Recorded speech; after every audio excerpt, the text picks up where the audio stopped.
I live in the UK, and as a child I was never allowed to wear my coat indoors. My parents would always say, you won't feel the benefit of the coat until you go outside. This is about modifying guitars. And in a way, you could spend a lot of money on a guitar and still try to modify it. Would you really get a benefit from doing that? I'd really like to know your thoughts about modifying high-end guitars.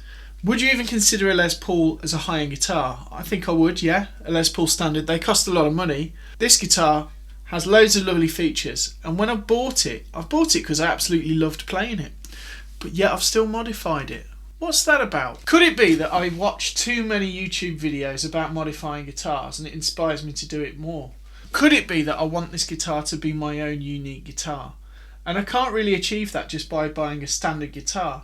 And why do I even want my own individual guitar? This channel's brought to you by people who subscribe. Let's have a look at some of the modifications that you could do to something like this, from easy to hard, and does it actually improve the guitar?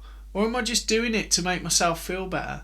First thing I did with this guitar, which is something I've been doing for many years, is top wrap it. Now that's not really a modification, but it's something you can do to your guitar for free just when you change your strings. By top wrapping it, I felt that the tension of the strings felt different, and I really like the way it plays with the top wrap. One of the things that I also change with all my guitars is strap locks. I know that's a very low level modification, you just unscrew and put a new strap lock in, but you need them I think with a Les Paul, because if you drop it you could break the headstock and that would be a bad day. One of the things that I had, because I was using this Nashville bridge that came with it, originally I was trying not to top wrap it, and there was an angle here on the bottom of the bridge where the Nashville bridge was touching the string and it was causing my E string to snap. So I had a look at my options, and then I started looking at ABR1 bridges and ABR1 conversions. This bridge is a Faber brass bridge. It looks chrome, it's nickel plated, it's a lot thinner, and it uses an adapter to essentially emulate an ABR1, and the ABR1 is where the pins are going directly into the body, so it sits better. So that was a modification that I did. When I did that, it added just a little bit more sustain, a little bit more thickness to the tone, and a little bit more of a ping on the top end of the sound. So I really liked that, so much so that I've done that with my other Les Paul. Plastics. Now I do like the feel and the look of the vintage guitars, and I've been fortunate enough to play a Les Paul from 1960, and it was a wonderful guitar. On the Custom Shop guitars and the 1960s and the 50s guitars, they have bigger plastics. Now the plastics don't really make that much of a difference visually, but they stick out a bit more, and I actually prefer that. So they do stick up a little bit higher, and they do give it that reissue and vintage feel. Along with that, I did a switch tip. Now this switch tip came from Gibson. It actually has a line around the edge. If you're a geek about Les Pauls like I am and into the minutiae, the original ones didn't actually have like a moulding line around them. They were just one solid piece. And the plastics used to smell a little bit as well. They smell a bit like sick. I don't want my guitar to smell like sick, so I'm not that bothered about having the actual ones from the original times.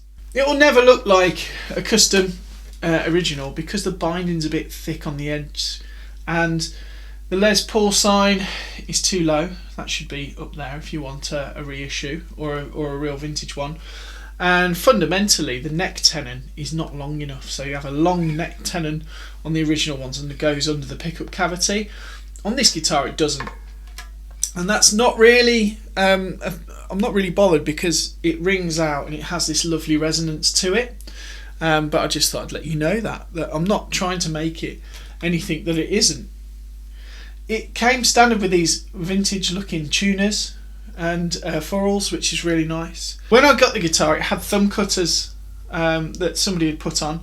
Now, through the magic of having a YouTube channel, the original owner of this guitar has been in touch via the comments and mentioned how they'd put those on. They recognised the very unique top on this guitar. And maybe if you're buying a Les Paul Standard, it could be that the uniqueness comes from the actual way that the guitar looks with the natural pieces of wood.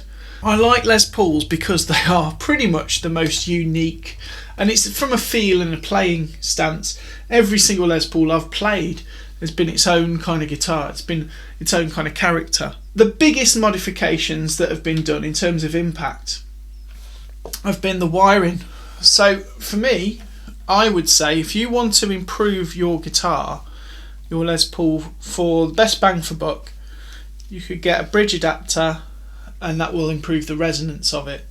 And you could also get wiring loom. The wiring loom on this is from Monty's and it was gifted to me. The wiring loom is wired slightly different for a 50s wiring, and what that basically means is as I turn the volumes down, I still maintain the high end in my guitar tone. The knobs move really nice and freely, which they don't do on my other one. You know, they're a little bit less easy to move. You can do the violining thing very easily with this. And that's just really a consequence of changing the pots. So the wiring loom comes with pots, capacitors that are oil capacitors, and that made the biggest difference in my opinion. The most expensive mod that I made was putting painted applied for pickups, and I got these pickups from a company called Cream T, and Cream T have basically reproduced Jeff Whitehorn's 1957 Les Paul Gold Top. This is a replication of the Gold Top pickups. They have made a big improvement, but just not quite as much, and every improvement that you make is quite a small amount of percentage added to the guitar. Essentially these pickups add a lot of clarity and make it sound more like a P90, and then I come to a conclusion after I'd fitted these that I just want my Les Paul to have P90s. Why not? They just sound, I think P90s just sound better, and that's just my own personal opinion. That's the list of modifications. When should you do modifications? Well, it's like wearing your coat indoors and it's cold outside. If you just put your coat on straight away first thing in the morning, you won't feel that benefit by the time you go outside. With this, it's about how long you go before you modify it makes the biggest impact of the modification in your own perception. So I spent a year with the original Burst Booker pickups. I even changed the wiring after about 6 months. When I changed the wiring, the guitar felt like it had come to life. When I changed the pickups, because I'd done the wiring, I think that the pickups had an impact, but just not as much of an impact. The bridge, I'd had the guitar sort of stock pretty much. I did put straplocks on and I kind of did a top wrap thing, but when I changed the bridge, I'd had the guitar for a good few months and I knew how it felt and I knew how it played, and I'd put countless hours into it, and because of that I really got to feel that, and every time I pick it up I'm like, oh, this is so much better than it used to be. And I think that's the feeling you're chasing with a modification. This is my Squire Classic Vibe telly.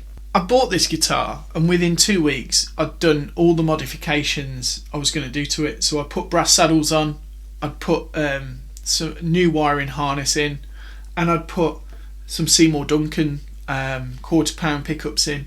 I'd put a 4-way selector switch.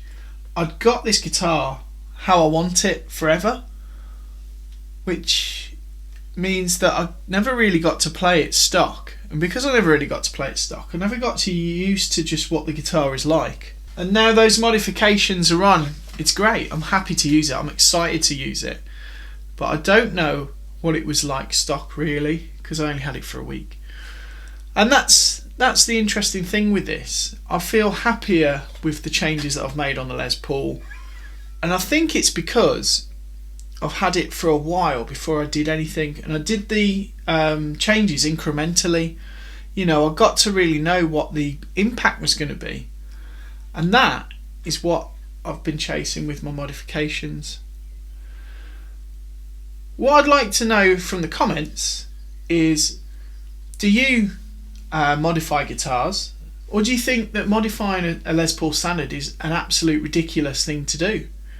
Is it a waste of time and a waste of money? And is it because I'm just following the hype? Is it because of the gas thing that people talk about? You know, you see all these little things you can do and then you do it. Almost like, you know, when you see people put bumper stickers on their cars. Am I just doing that with my guitar?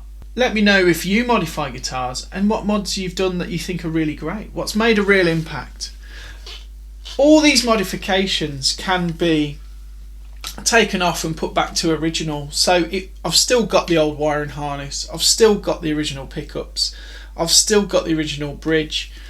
They just drop back in. So it would take me a couple of hours and I've got it back to stock if I wanted to. Thanks for watching, and please leave a comment around your thoughts around guitar modifications. This video was brought to you by people who like and subscribe and want to be part of the community.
you.